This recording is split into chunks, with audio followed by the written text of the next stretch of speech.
Żewġ Libjani Maher El-Metni ta' 44 sena, Osama Ali Amosh ta' 36 sena u Maltija Caroline De Brincat ta' 22 sena nżammu arrestati wara li tresqu l-qorti brabta maħtif ta' mara ta' 50 sena li nstabet qawwija u sħiħa f'appartament fit-triq Barnama f'Buġibba. El-Metni u Ali Amosh ġew akkużati bi ħtif tal-mara u li ppruvaw jieħdu flus jew jagħmlu qlieħ billi jeddew b'azzjoni kontra iben il-vittma. Huma ġew akkużati wkoll li beżżaw lill-vittma li tista' tintuża xi vjolenza kontrija u ma wieġbu mhux ħatja tal-akkużi miġjuba kontrihom.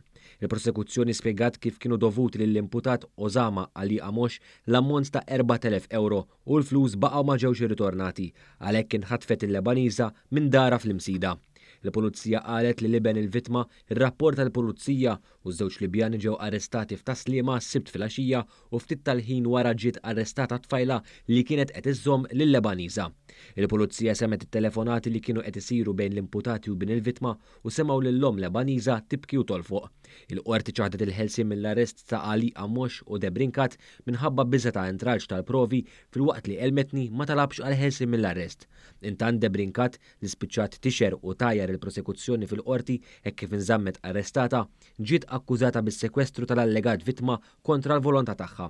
Il-prosekuzzjoni qalet li mill-investigazzjonijiet ħareġ li Caroline De Brincat ma kellix involviment dirett fil-ħtif iżda kellha involviment dirett fis-sekwestru tagħha.